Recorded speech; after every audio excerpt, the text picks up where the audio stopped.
জাদুর হাড়ি আর লোভের ফল। বনের ধারে ছোট এক গ্রামের এক কোণে একটা ছোট্ট ঘরে থাকতো কুসুম আর রূপা। কুসুম সারাদিন হাড় ভাঙ্গা খাটুনি খাটতো, আর রূপা সারাদিন আয়না আর রূপচর্চা নিয়ে ব্যস্ত থাকতো।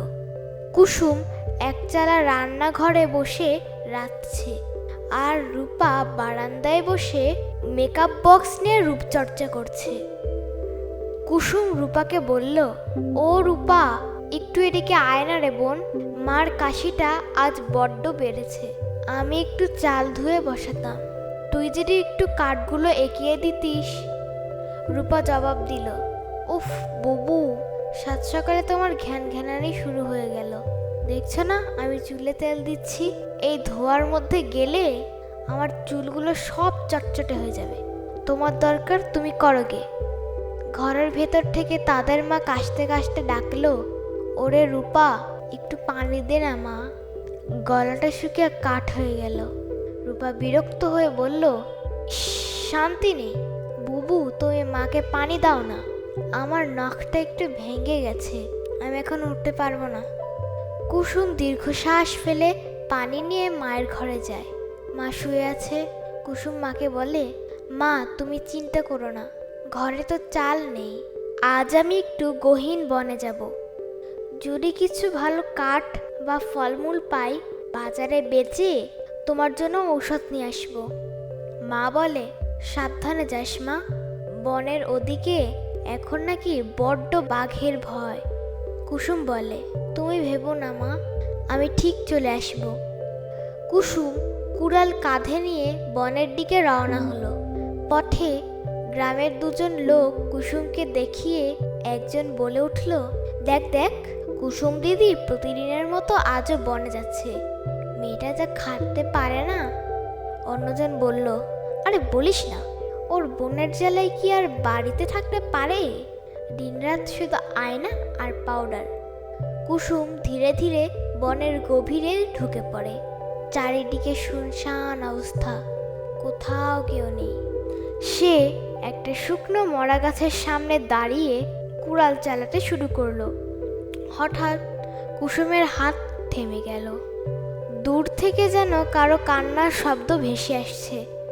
উহ, বাঁচাও, কেউ কি আছো?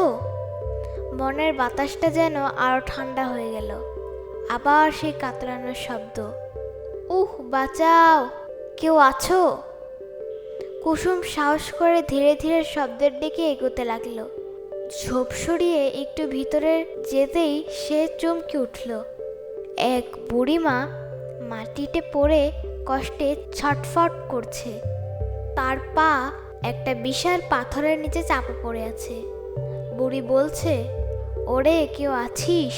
আমায় একটু বাঁচা, আমার পাটা বুঝি শেষ হয়ে গেল রে। কুসুম বলল, ওমা দিদা, তুমি এখানে একা কি করছো? দাঁড়াও দাঁড়াও, আমি পাথরটা সরানোর চেষ্টা করছি। কুসুম অনেক কষ্টে পাথরটা সরালো। এরপর নিজের সাথে আনা কলসি থেকে পানি খাওয়ালো। কুসুম বলল, এই নাও দিদা, একটু পানি খাও। আমার সাথে একটা শুকনো রুটি আছে, তুমি এটা খেয়ে নাও, খাও, শরীরে একটু বল পাবে।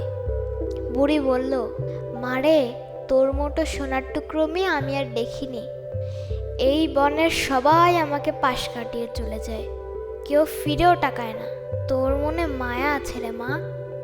হঠাৎ বুড়িমা লাঠি দিয়ে মাটিটা আঘাত করলেন, আর সঙ্গে সঙ্গেই একটা কালো মাটির হাঁড়ি হাজির হলো। বুড়ি বলল, তোর এই দয়ার জন্য তোকে একটা উপহার দেব। এই নে, এই কালো হাঁড়িটা। এটা সাধারণ কোনো হাঁড়ি নয়। যখনই ঘরে অভাব আসবে বলবি, হাঁড়িমা হাঁড়িমা রান্না করো, তখন তোর যা খেতে মন চায় তাই পাবি। আর কাজ শেষ হলে বলবি, হাঁড়িমা এবার থামো। তবে মনে রাখিস, লোভ করলে এই হাঁড়ি তোর বিপদ ডেকে আনবে। কুসুম খুশি মনে হাঁড়িটি নিয়ে বাড়ির দিকে ফিরতে লাগলো। কুসুমকে দেখে হাসতে হাসতে রূপা বলল, দেখো মা, আমার বুবু সারাদিন বনে ঘুরে এই পচ একটা হাঁড়ি নিয়ে এসেছে। মা বলল, ও মা, এ তো দেখছি কালিমাখা হাঁড়ি, এটা দিয়ে কি করবি রে কুসুম? উনুন সাজাবি নাকি? তখন কুসুম বলে, তোমরা হাসাহাসি করো না, তোমরা জানো এটা কি? এটা জাদুর হাঁড়ি, তুমি যা চাইবে তোমাকে তাই দেবে।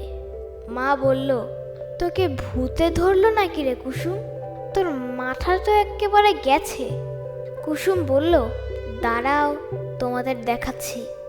এরপর কুসুম হাঁড়ির সামনে দাঁড়িয়ে তার ইচ্ছা জানালো, হাঁড়িমা, হাঁড়িমা, মায়ের জন্য একটু দুধ ভাত আর আমাদের জন্য সন্দেশ, লুচি আর যা পারো রান্না করো তো।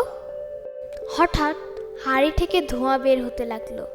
মুহূর্তের মধ্যে হাঁড়ি থেকে বের হতে লাগলো গরম দুধ ভাত, লুচি, সন্দেশ আরও হরেক রকম মজার খাবার। মা বলল, ও মা, এ কি দেখলাম আমি? এ তো দেখি সাক্ষাৎ জাদু। আমায় একখানা সন্দেশ দে তো কুসুম।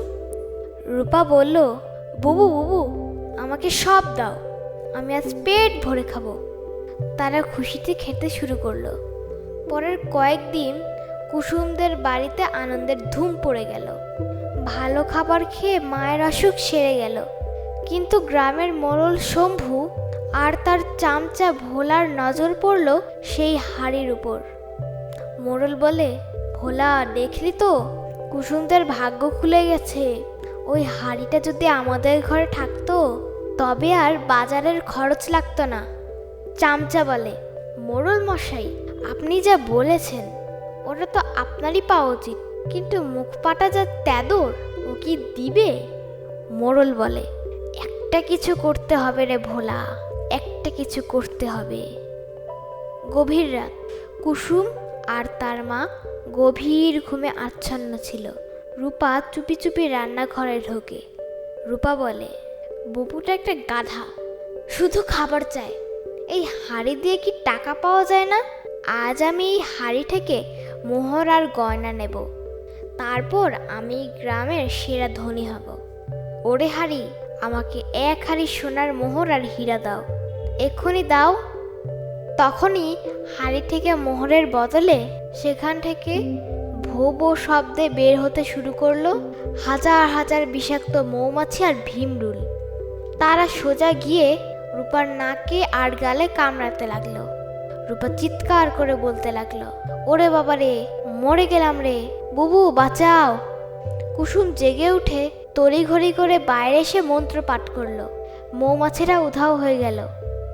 কিন্তু রূপার নাক আর গাল ফুলে গোল আলুর মতো হয়ে গিয়েছে। পরদিন সকালে রূপার এই অবস্থা দেখে সবাই হাসাহাসি করতে লাগলো। রূপার রেগে মেগে জেদ ধরল।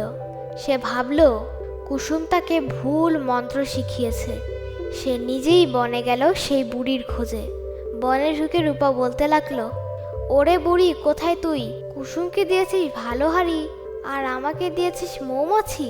তাড়াতাড়ি আমাকে সোনার হাঁড়ি দে। বনদেবী আবার বুড়ির বেশে আবির্ভূত হলো।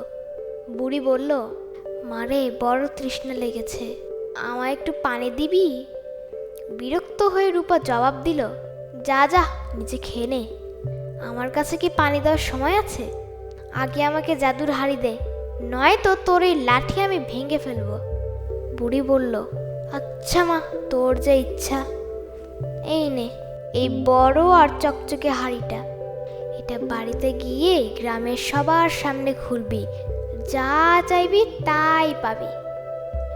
রূপা মহা খুশিতে নেচে নেচে বাড়ি ফিরল। সে ভাবল এবার সে গ্রামের শ্রেষ্ঠ ধনী হবে আর কুসুমের হাঁড়িকে তুচ্ছ প্রমাণ করবে। গ্রামের মাঝখানে বটতলায় বিশাল আসর বসেছে। মোড়ল মশাই আর গ্রামের সব মানুষ ভিড় করে আছে। লাল হাঁড়িটা সামনে রেখে রূপা বলল, দেখুন গ্রামবাসী, কুসুমের হাঁড়ি তো শুধু খাবার দেয়, আর আমার এই লাল হাঁড়ি থেকে এখন হীরা মুক্তা বের হয়ে আসবে। আমি আজ আপনাদের সবাইকে ধনী করে দেব। মোড়ল বলতে লাগলো, রূপা, তাড়াতাড়ি হাঁড়ির ঢাকনা খোল, আমার তো আর দেরি সইছে না। রূপা সগর্বে হাঁড়ির ঢাকনা খুলল।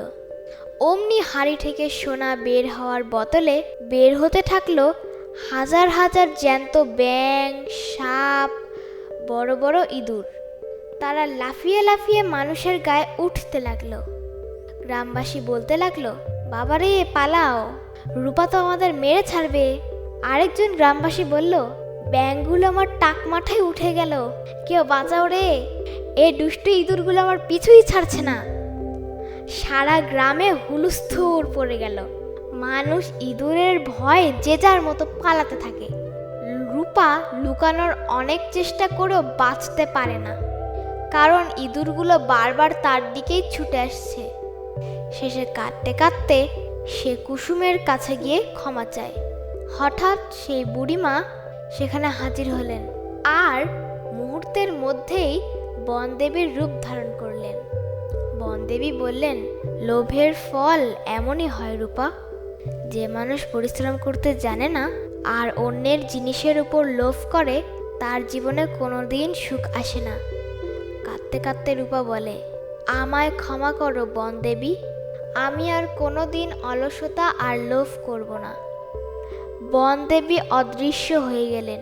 ইঁদুর আর ব্যাঙগুলো ভোজবাজির মতো উধাও হয়ে গেল। শান্তিপুর গ্রামে আবার শান্তি ফিরে আসলো।